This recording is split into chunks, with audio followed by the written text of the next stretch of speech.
एक चित्रकार को नाव को अच्छी तरह से रंगने के लिए कहा गया। पूरे नाव को पेंट करने के बाद चित्रकार नाव के तल पर पेंट करने गया और देखा कि नाव के तल में एक छोटा सा छेद है। चित्रकार ने नाव को अच्छी तरह रंग दिया, फिर उसने नाव में छेद की मरम्मत की और उसे ऊपर से रंग दिया। काम के बाद निश्चिंत मजदूरी के साथ घर चला गया, लेकिन अगली सुबह नाव का मालिक चित्रकार को अपने घर दिखाई दिया। मालिक को देखकर वो थोड़ा डर गया, सोचा काम पर फिर कोई गलती नहीं हुई होगी, लेकिन मालिक ने उसे चौंका दिया और उसे एक बड़ा चेक थमा दिया। चित्रकार को कुछ समझ नहीं आया। फिर उसने कहा, आपने कल मेरे बकाया मजदूरी का भुगतान कर दिया था, फिर ये क्यों? इसके अलावा मुझे इतना अतिरिक्त पैसा नहीं मिलना चाहिए। मालिक ने उसे और भी चौंका दिया और कहा, आपने मेरे लिए जो किया है उसकी वास्तविक कीमत चुकाना मेरे लिए संभव नहीं है और ये पैसा उनके मुकाबले काफी कम है। चित्रकार ने कहा, मैंने ऐसा क्या किया जो मुझे खुद नहीं पता? फिर मालिक ने कहा, तो सुनो, मुझे ऑफिस से आते ही पता चला कि आप नाव को पेंट करने के बाद जैसे ही पेंट सूख जाता है, मेरे लड़के इसे नदी में टहलाने के लिए ले जाता है। नाव के तल में एक छेद था और आप समझ सकते हैं कि अगर आप एक छेद वाली नाव लेकर नदी में चले गए तो क्या होगा। और उस नाव में मेरे 2 बेटे थे।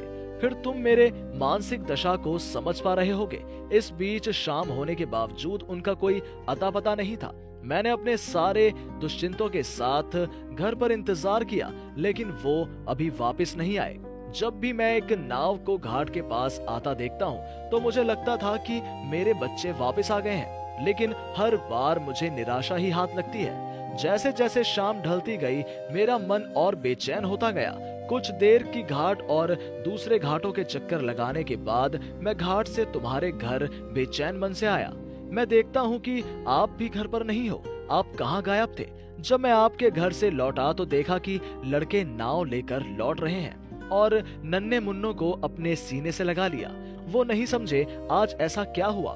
फिर मैंने नाव की जांच की और देखा कि आपने नाव के तल में छेद की मरम्मत कर दी है। इस बार चित्रकार को याद आया, अरे हाँ, पेंटिंग करते समय मैंने नाव के तल में एक छेद देखा और उसकी मरम्मत कर दी थी और उस पर पेंट कर दिया था।